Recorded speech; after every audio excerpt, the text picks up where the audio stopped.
আবিয়ান হতবিহ্বল হয়ে রইল। চোখের পলক ফেলতে যেন ভুলে গিয়েছে। ওর কোন পাকা ধানে মই দিয়েছিল জীবনে, কোথায় মনে পড়ছে না তো। তাহলে কেন ওর মায়াবীর মুখ থেকে এহেন সম্বন্ধ শুনতে হয়?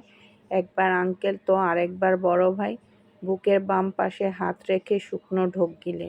হৃৎপিণ্ড বুঝি এই বেরিয়ে এলো। আবিয়ানকে এমন মূর্তির ন্যায় দাঁড়িয়ে থাকতে দেখে রাফসা ভ্রু কুঁচকে জিজ্ঞেস করে, কি হলো আপনার? বুকে হাত দিয়ে রেখেছেন কেন?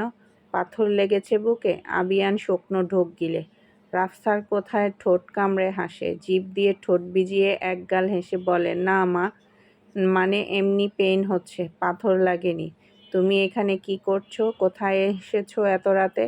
ফ্রেন্ডসরা মিলে রেস্টুরেন্টে এসেছিলাম খেতে, বের হতেই ঝামেলা বেঁধে গেল।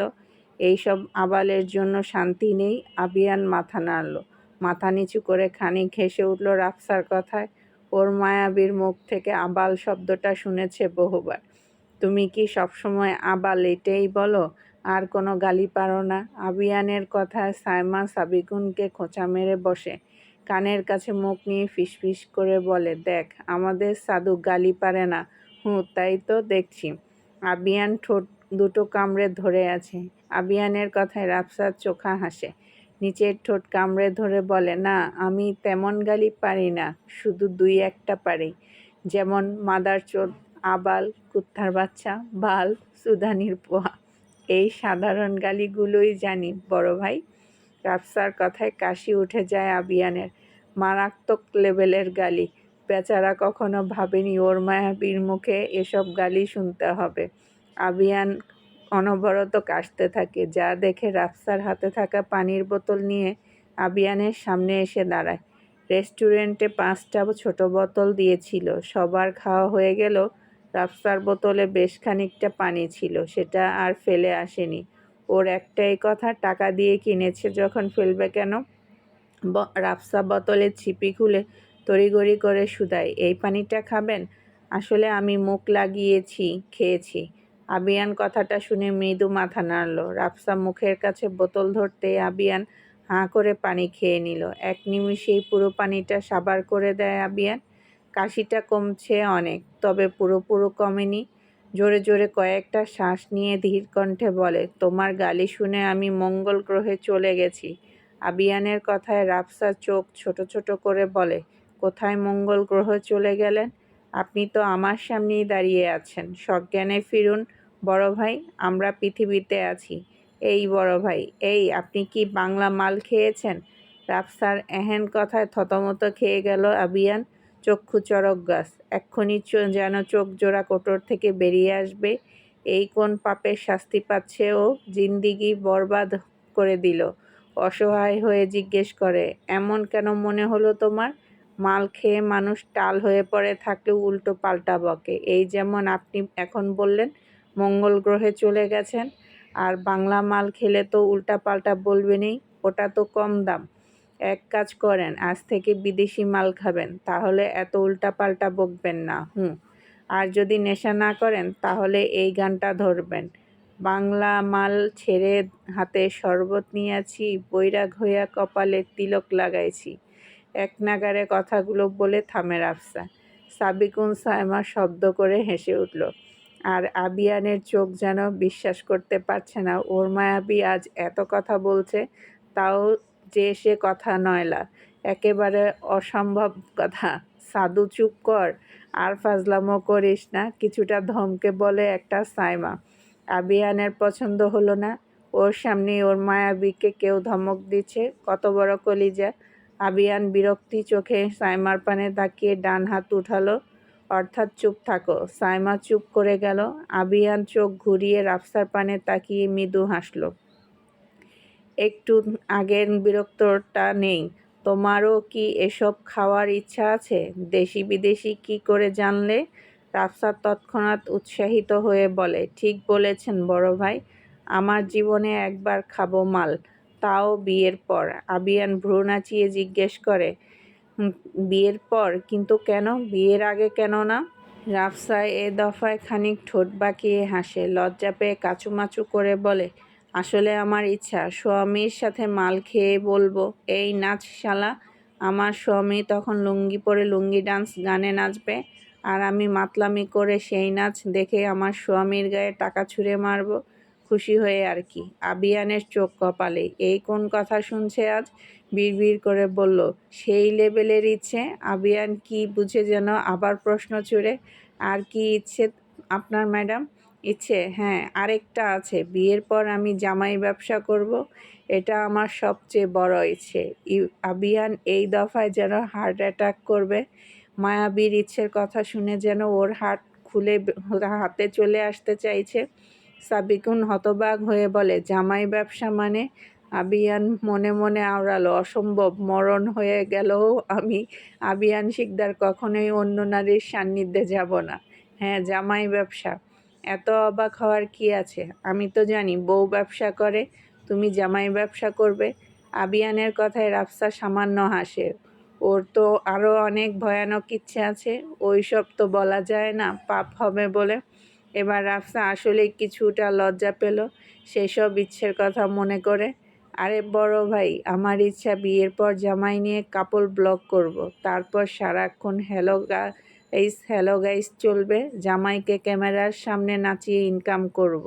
সেটা তো আমার স্বামীর দ্বারা আসবে, তাই আমি জামাই ব্যবসায়ী হব। ইন্না নিল্লাহি। আবিয়ান বুক চেপে বসে পড়ে রাস্তায়। ওরা তিনজনেই আটকে উঠল। রাফসাও তড়িঘড়ি করে আবিয়ানের পাশে বসে পড়ল, হাত নাড়িয়ে বাতাস দিতে দিতে বলল, এই বড় ভাই, এই কি হয়েছে আপনার? রাস্তায় বসে পড়লেন কেন? আবিয়ান মেকি হাসে। যদি বলে তোমার ইচ্ছের কথা শুনে আমার প্রেশার হাই হয়ে গেছে, তাহলে তো ওর মায়াবী রাগ করবে। আবিয়ান দুই হাত সামনে নাড়িয়ে হেসে বলে, কিছু হয়নি, এই যে দেখো আমি ঠিক আছি। এই বড় ভাই, এই আমার না মাথায় একটা বুদ্ধি এসেছে। আমি যখন জামাই ব্যবসা করব, তখন আমার স্বামী অসুস্থ হয়ে এমন দাঁড়ানো থেকে বসে যাবে।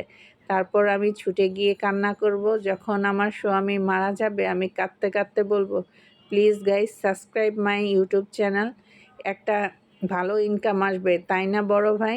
আবিয়ান তব্দা খেয়ে বসে রইল। ও নিজের চোখের সামনে যেন দেখতে পাচ্ছে ও মরে পড়ে আছে, আর রাফসা আর্তনাদ করে সাবস্ক্রাইব ভিক্ষা চাইছে। তারপর আর কি, ও যাবে পটল তুলতে, আর Rafsa please guys subscribe my YouTube channel বলে কাটাবে। ও মায়া, মায়া গো, কি ভয়ঙ্কর ব্যাপার-স্যাপার! আবিয়ান তো কল্পনা করেই আঁতকে ওঠেন। তৎক্ষণাৎ পেছন থেকে অত্যধিক চেঁচামেচির আওয়াজ ভেসে আসে। এতক্ষণ যাবৎ অনেকটা ফাঁকা ছিল রাস্তা, বিশেষ করে আবিয়ানের ছেলেরা এদিকটা ঘেরাও করে রেখেছিল। এখন পরিস্থিতি নিয়ন্ত্রণের বাহিরে। আবিয়ান চোয়াল শক্ত করে উঠে পড়ে। হুট করে রাফসা ডান হাত চেপে ধরে একটু দূরে রাখা কালো গাড়িটার সামনে নিয়ে আসে। সাবিকুল সাইমা পেছন পেছন আসে, দরজা খুলে রাফসাকে ঠেলে ভেতরে বসিয়ে দিল। ঘাড় বাঁকিয়ে পেছনে তাকিয়ে ওদের ইশারা করতে ওরা উঠে বসে। আবিয়ান দরজা আটকে বলে, লিসেন, গাড়ি থেকে একদম বের হবে না কেউ, এখন পরিস্থিতি নিয়ন্ত্রণে নেই, ভুলেও বের হবে না বলে আবিয়ান ছুটে সেই দিকে। সাইমা চোখ ঘুরিয়ে বাইরে দেখে আশরাফুল সাতারুল আশেপাশে দেখছে। ওদের ওদের সামনে যেতেই সাতারুল খানিক চেঁচিয়ে বলল, এই শালি, কোথায় ছিলি? আমরা ভয় পেয়ে গিয়েছিলাম, চল বাসায় চল, এখানে আর থাকা যাবে না। পাঁচজন মিলে মুহূর্তেই স্থান ত্যাগ করে। আজ তাহলে কিছুই হলো না, ভালো হয়েছে রাফসা নেই, মজাও হতো না। মাইশা সোফায় বসতে বসতে বলল কথাটা। সবাই ড্রয়িং রুমে বসে আছে, উদ্যানের কোনো খেয়াল নেই। মোবাইলে মগ্ন সেই লোক, আশেপাশে কি হচ্ছে তা দেখার বিন্দুমাত্র আগ্রহ নেই যেন তার।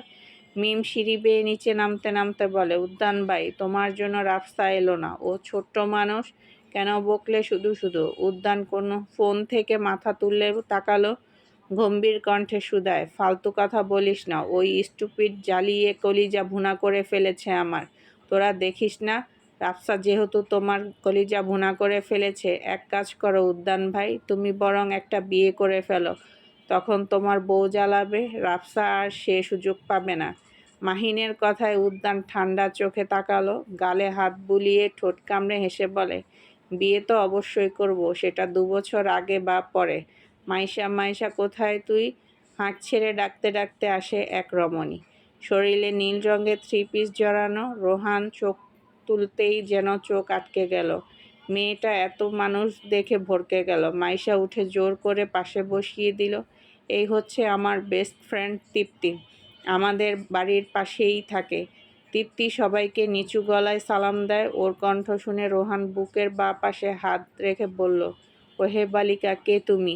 আমার মনটা করলা চুরি। রোহানের কথায় সবাই হেসে উঠল। সবার মধ্যে রোহান রসিক মানুষ। পাশ থেকে জাইন চেঁচিয়ে বলে উঠল, ও মায়া মায়া গো মিলছে। কি সুন্দর কবিতা! তৃপ্তি লজ্জায় মাথা নিচু করে ফেলল। কি ঝামেলায় পড়লে রে বাবা? কোনা চোখে রোহানের পানে তাকাতেই থতমত খেয়ে গেল। রোহান মিট মিট করে হেসে তাকিয়ে আছে ওর দিকে। লজ্জায় হাঁসফাঁস করে উঠল, রোহান ভাই, তুমি আমার ফ্রেন্ডকে আর লজ্জা দিও না। লজ্জা দিচ্ছি না, আমি তো ভালোবাসা দিতে চাই। মাইশার দাঁত কেলিয়ে হেসে বলে, রোহান ভাই, ও নোয়াখালীর মেয়ে। রোহানের যেন চোখ উল্টে গেল মুহূর্তেই। কি ছেঁকাটা খেয়ে গেল! শেষমেশ এই ছিল কপালে। নড়ে চড়ে বসে বলে, মিছা হতা নইজ উডি। রোহানের কথায় ভ্যাবাচ্যাকা খেয়ে গেল তৃপ্তি। ওরা সবাই গাড়ির জন্য দাঁড়িয়ে আছে রাস্তার পাশে। গাড়ির যাতায়াতে ব্যাঘাত ঘটেছে একটু আগের ঘটনার জন্য। মানুষের ঢল রাস্তায় নেমে এসেছে। এখন কিছুটা হলেও স্বাভাবিক হয়েছে পরিস্থিতি। গাড়ি চলাচল কম করছে। প্রায় আধ ঘন্টা পর গাড়ি পেয়ে ওরা উঠে বসে। গাড়িতে মানুষ গদগদ হয়ে আছে। মানুষের মাথা ছাড়া আর কিছু দেখা যাচ্ছে না। ছেলেরা দাঁড়িয়ে মেয়েদের বসতে দেয়, তাও ২ সিটে ৩ জন চেপে চেপে বসেছে। এখান থেকে বাসায় ফিরতে প্রায় ১ ঘন্টার রাস্তা, কিন্তু আজ বোধহয় ২ ঘন্টা লেগে যাবে। ৫ মিনিটের রাস্তা আধ ঘন্টায় এসেছে কোনো রকম। তারপর ধীরে ধীরে জ্যাম ছুটছে শুরু করে। এইবার গাড়িটা গতি বাড়িয়ে দিল। রাস্তা ফাঁকা হয়ে আসছে। রাস্তা ফাঁকা দেখে ড্রাইভার জোরে গাড়ি টান দিল। তবে এটাই বুঝি ভাগ্যের দুর্ভিক্ষ হয়ে দেখা দিল। বিশাল বড় ট্রাকের সাথে নিয়ন্ত্রণ হারিয়ে ধাক্কা খেয়ে রাস্তার ডান পাশে খাদে পড়ে গেল। হঠাৎ চোখের পলকে ঘটে যায় সবকিছু। কেউ কিছু বুঝতেই পারেনি। মুহূর্তেই চারদিকে আর্তনাদ ছড়িয়ে পড়ে। চারপাশে মানুষের চিল্লাচিল্লি ছড়িয়ে পড়ে। হঠাৎ করে রোহানের ফোনটা বেজে উঠল। রাতের খাবার খেতে বসেছিল সবাই। এমন সময় ফোন আসাতে কিছুটা বিরক্ত হয় রোহান। ফোনটা রিসিভ না করে খাওয়ায় মনোযোগ দিল। বাজতে বাজতে ফোনটা কেটে গেছে। পুনরায় ফোনটা বেজে উঠল। এইবারও রোহান ফোনটা রিসিভ করল না। কি হলো, ফোনটা রিসিভ কর ভাইয়া। জাহিনের কথায় রোহান খেতে খেতে বিরক্ত হয়ে বলল, যেই করুক, খাওয়া আগে বুঝেছিস? জাহিন আর কি করবে, অজ্ঞতা খাওয়ায় মনোযোগ দিল। তবে ওপাশের ব্যক্তির বোধহয় তর সইছে না। পুনরায় ঘর কাঁপিয়ে বেজে উঠল ফোনখানা। উদ্যান খেতেই বসেছে যা, কিন্তু কিছুই খেতে পারছে না। গলা দিয়ে ভাত নামছে না। আনচান লাগছে খুব। কোনো রকম ঢোক গিলে বলল, রিসিভ কর ফোনটা, জরুরি হতে পারে। রোহান বাধ্য হয়ে দাঁড়িয়ে পকেট থেকে ফোনটা বের করে। স্ক্রিনে ভেসে আসে আননোন নাম্বার। এতে কপাল কুঁচকে যায় রোহানের। ফোনটা রিসিভ করে ওপাশ থেকে কথা শুনে মুহূর্তে জমে গেল রোহান। কান থেকে সজোরে ফোনটা মেঝেতে আছড়ে পড়ে। সবাই থতমত খেয়ে গেল। রোহান ঘন ঘন শ্বাস নিতে শুরু করে। চোখ বেয়ে আপনা আপনি পানি গড়িয়ে পড়ল। উষা তড়িঘড়ি করে উঠে দাঁড়ালো। কি হয়েছে ভাইয়া, কাঁদছো কেন? কে ফোন করেছে? রাফসা অ্যাক্সিডেন্ট করেছে, চট্টগ্রাম মেডিকেলে আছে, অবস্থা ভালো না। সবাই স্তম্ভিত হয়ে যায়। নিজের কানকে যেন বিশ্বাস করতে পারছে না। উদ্যান সবেই পানি মুখে দিতে নিয়েছিল। এ কথায় উদ্যানের হাত থেকে পানির গ্লাসটা ছিটকে পড়ে। বিস্ময়ে চোখজোড়া কপালে উঠে গেল যেন। ফরাজি বাড়ির সবাই এখন মেডিকেলে অবস্থিত। হুমায়রা ফরাজি কাঁদতে কাঁদতে অবস্থা খারাপ। উদ্যান একপাশে মূর্তির ন্যায় দাঁড়িয়ে আছে। রাত প্রায় আনুমানিক ১টা। ওরা ৪ জন আঘাত পেলেও তেমন কোনো ক্ষতি হয়নি। সরি, আমাদের সর্বোচ্চ চেষ্টা দিয়েছি। She is dead. মুহূর্তে বাজ পড়ল ফরাজি বাড়ির ওপর। হুমায়রা ফরাজি এক চিৎকার দিয়ে জ্ঞান হারান। বাকিরা কাঁদছে। উদ্যান যেন নিজের সামনে সব ঝাপসা চোখে দেখছে। জ্ঞান হারিয়ে ঢলে পড়ে উদ্যান। চারদিকে হাহাকার করছে। কাকে কেউ সামলাবে? মায়াবী, তুমি কেন চলে গেলে? আমার কথা মনে পড়ল না তোমার? এত পাষাণ কেন হলে তুমি? আমায় ভালোবাসি কথাটা বলার একটা সুযোগ দিতে। তুমি চলে গিয়ে আমার জীবনটা তছনছ করে দিলে। ২০ বছর হয়ে গেল তোমায় দেখি না। আমার তৃষ্ণার্ত দৃষ্টি তোমায় খুঁজে বেড়ায়। এত এত মানুষ দেখি, কিন্তু তোমায় দেখি না। তুমি কত দূরে? আমায় নিয়ে যাও তোমার কাছে। কান্নায় ভেঙে পড়ে আবিয়ান। তুই চলে গিয়ে বাড়িটা ভেঙে পড়েছে। এখন আর আগের মতো আনন্দ হয় না। জানিস, বহুদিন বাড়িতে কেউই বায়না ধরে না। নতুন নতুন সদস্য এসেছে বাড়িতে। তোর ভালোবাসার মানুষের একটা ফুটফুটে মেয়ে হয়েছে। জানিস, দেখতে ঠিক তোর মতো। সব দোষ আমার। আমি কেন সেদিন তোকে ফেলে ফুপুর বাড়িতে গিয়েছিলাম। সেই অপরাধ 20টা বছর ধরে আমায় কুরে কুরে খাচ্ছে। আমি কখনো নিজেকে ক্ষমা করতে পারবো না। তবুও আমায় ক্ষমা করে দিস তুই। অপূর্ণতা। এহে আল্লাহ গো, আমি এমন হয়ে গেলাম কেন? আমার ডাগর ডাগর চোখ। ও মা গো, মা! একটা তিলা জন্ম নিয়েছে এখানে, দেখছস? আল্লাহ গো! আবিয়ানের কাণ্ডে সকলের প্রায় হুঁশ হারানোর উপক্রম।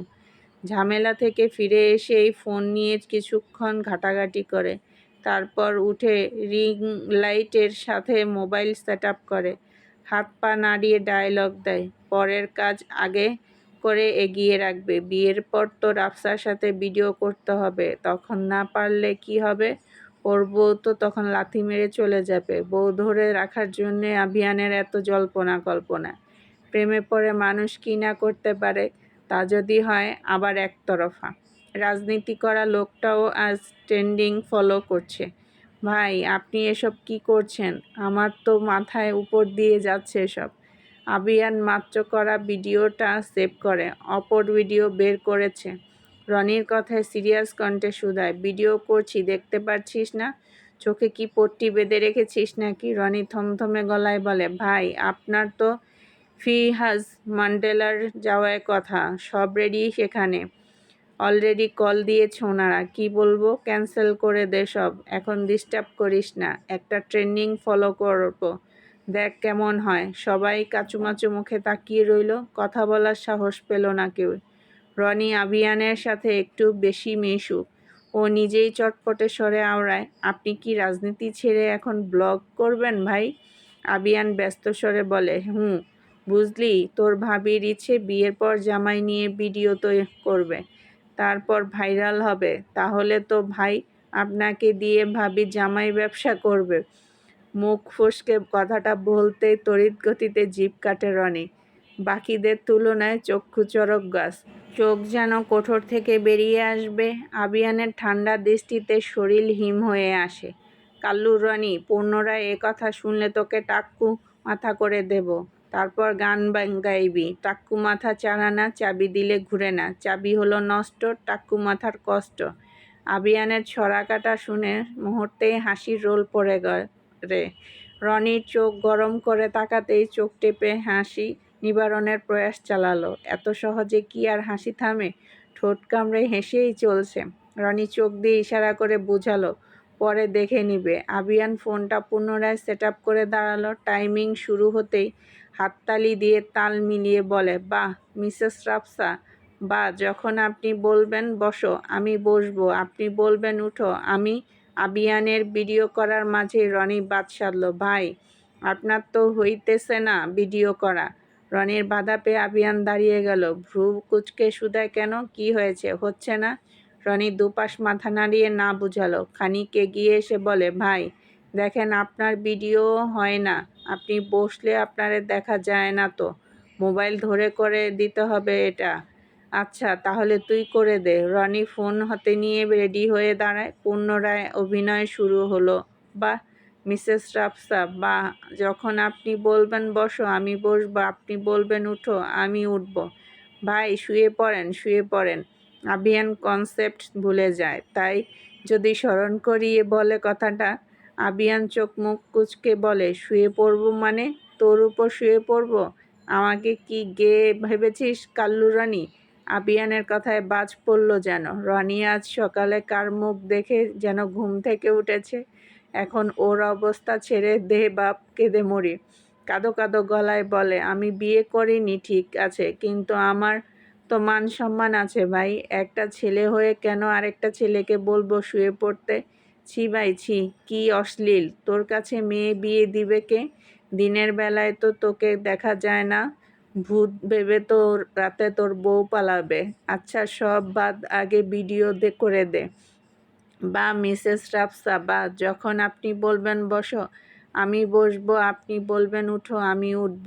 আপনি বলবেন শুয়ে পড়ো, আমি শুয়ে পড়ব। কি ভেবেছেন আপনি আমি আপনার ক্রীতদাস নই? আমারও ইজ্জত সম্মান আছে।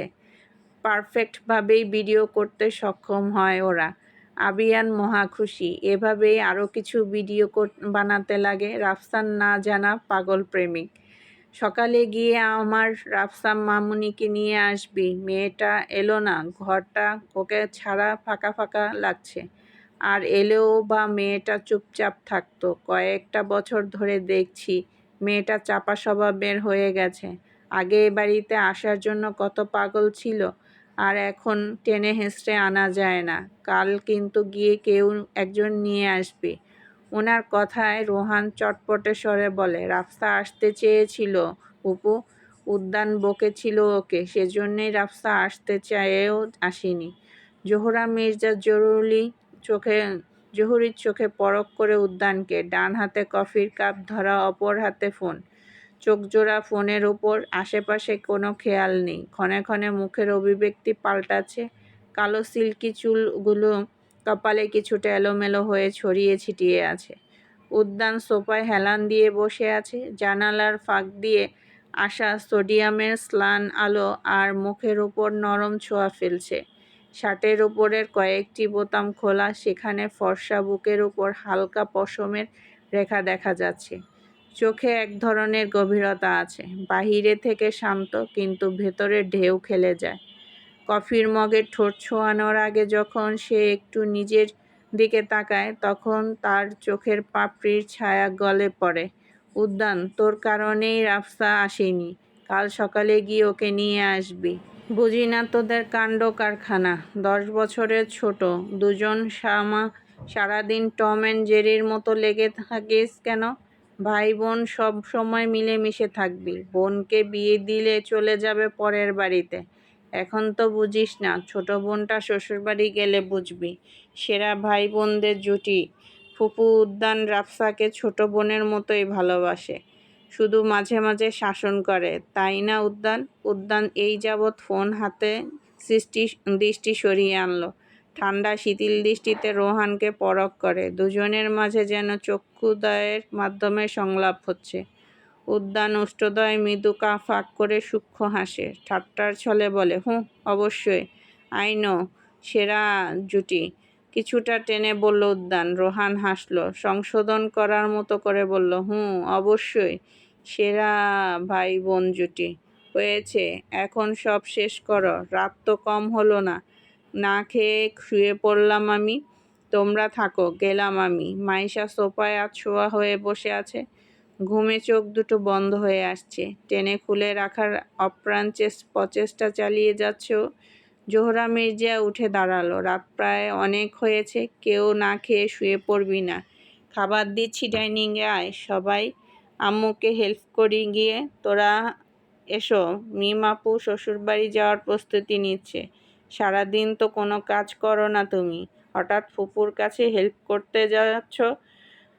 বিষয়টা চিন্তার বিষয় কিন্তু। উষার কথায় মিম পিছনে ফিরে তাকালো।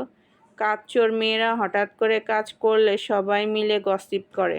উষার কথায় মিম পিছনে ফিরে তাকালো। কাজচোর মেয়েরা কাজ করলে সবাই মিলে গসিপ করে, সেটা ছোট হোক বা বড়। কথার জবাব না দিয়ে উল্টো ঘুরে চলে গেল। রোহান সোফায় এক পাশ থেকে উঠে মাইশার পাশে বসে। চুল ধরে টান দিতে ধরফর করে উঠে বসে। আধশোয়া হয়ে ঘুমিয়ে পড়েছিল। চুলে টান পড়তে ঘুমে ব্যাঘাত ঘটে। মাইশা চেঁচিয়ে উঠল, কে রে? আমার ঘুমের 12টা বাজিয়ে দিয়েছে। সরি ছোট বোন, ভুলে টান লেগেছে তোর চুলে। আমি ইচ্ছে করে করিনি। মাইশা বিরক্ত হয়ে শুধায়, ভাইয়া ভালো লাগে না আমার কাঁচা ঘুম ভেঙে দিলে তুমি? আচ্ছা, তার বিনিময়ে ঘুরতে নিয়ে যাবো আগামীকাল। তাও রাগ করিস না বোন। মাইশা ভ্রু কুঁচকালো খানিকটা। এমনি এমনি ঘুরতে নিয়ে যাবে না, সেটা জানা আছে। নির্দিষ্ট কোনো কারণে নিয়ে যাবে নিশ্চয়। এখন সেই কারণ উদ্ঘাটন করতে হবে। আসল ঘটনা খুলে বলো ভাইয়া। রোহান খানিকটা চেপে বসে মাইশার পানে। এক নজরে পুরো ড্রয়িং রুম চোখ বুলিয়ে ফিসফিস করে বলে, সন্ধ্যায় যে তোর বান্ধবী এসেছিল না, ওর সাথে সেটিং করিয়ে দে বোন। এতক্ষণে কাহিনী বুঝতে পেরে হাসে মাইশা। সুযোগ পেয়েছে যেহেতু একটু লুফে নেওয়া যাক। না বোঝার ভান করে বলে, কোন বান্ধবী ভাইয়া? মনে পড়ছে না তো আমার। রোহান চোখ ছোট ছোট করে তাকালো। ও ভালোই বুঝতে পারছে ভন্নামি এই শত্রু নাটক করছে ওর সাথে। ওই যে লামিয়া, ওর কথা বলছি, মনে নেই তোর? ও আচ্ছা, মনে পড়েছে, কিন্তু এমনি এমনি তো হবে না। আর তুমি কি বিয়ে করবে ওকে? রোহান তড়িৎ গতিতে বলে উঠল, অবশ্যই, ওকে আমার মনে প্রাণে সব দিক দিয়েই ধরেছে। আই লাভ হার। মাইশা কিছুটা বিভ্রান্তি হলো। কয়েক ঘন্টার মধ্যে প্রেমে পড়ল, আর এখন বলছে আই লাভ হার। এসব বেটা মানুষের দ্বারা সম্ভব? তাদের এক জোড়া চোখে শত জোড়া নারী আটকায়। ভালোবাসি ভালোবাসি বলতে গলা ফাটিয়ে ফেলে, অথচ ঠিকই অন্যদিকে লাইন চলে। কিছু বলছিস না কেন? ওর আইডিটা এনে দে। পারবো না, নিজের কাজ নিজে করে নাও, আমি যাই ডাইনিংয়ে। মাইশা উঠে চলে যায়। রোহান হতাশ চোখে তাকিয়ে রইল। বিড়বিড় কণ্ঠে বলে, হাতি কাদায় পড়লে চামচিকাও লাথি মারে। সামনে বই খুলে বসে আছে রাফসা, পড়ায় মন নেই। অস্থির অস্থির লাগছে। নিত্যদিনের মতো সকাল সকাল উঠেই সব শেষ করে। কিছুক্ষণ পূর্বে নাস্তা সেরে রুমে ফিরে আসে। মন বিতৃষ্ণা হয়ে আছে। মেডিকেলের আর মাত্র ১.৫ মাস বাকি। সব মোটামুটি কমপ্লিট, তবুও মনের মধ্যে সংকোচ করছে। ওর আকাশ পাতাল ভাবনার মাঝে দরজা খুলে ভেতরে ঢোকে কেউ। আওয়াজ শুনে রাফসা ঘাড় ঘুরিয়ে পেছনে তাকালো। উদ্যানকে নিজের ঘরে দেখে অবাক হলো খানিকটা, তবে মুখ ফুটে কিছু বলেনি। উদ্যান এগিয়ে আসে ওর পানে। রাফসা চেয়ার থেকে উঠে দাঁড়ালো। উদ্যান নিষ্প্রভ স্বরে বলে, রেডি হয়ে নে, ফুপু যেতে বলেছে। রেডি হব মানে? আমি বলেছি নাকি কোথাও যাব? উদ্যান জানতো রাফসা তেড়ামি করবেই। কিছু না বলে নিজেই আলমারি খুলে বোরখা বের করে আনে। রাফসার সামনে দাঁড়িয়ে চোখে চোখ রেখে শানিত গলায় বলে, কাল রাতে বোরখা ছাড়া বের হয়েছিলি কেন? সাথে গেলি না ঠিক আছে, কিন্তু এত রং ঢং করে নাচতে নাচতে রাতে বের হলি কেন? রাফসা চোখ মুখ শক্ত করে বলল, কৈফিয়ত দেওয়ার প্রয়োজন মনে করি না। উদ্যান হাসল তাচ্ছিল্যের। রাফসার কথায় শক্ত কণ্ঠে শুধায়, সেটা সময় হলে বোঝা যাবে। আর এভাবে বেরোতে দেখলে ঠ্যাং ভেঙে রেখে দেব। 10 মিনিটের মধ্যে রেডি হয়ে নে। হুকুম করেই যা হাওয়ার গতিতে মিলিয়ে যায়। রাফসা শক্ত চোখে চেয়ে রইল। আজ এ পর্যন্তই বন্ধুরা। গল্পটি ভালো লেগে থাকলে আমার চ্যানেলটি সাবস্ক্রাইব করতে ভুলবেন না যেন।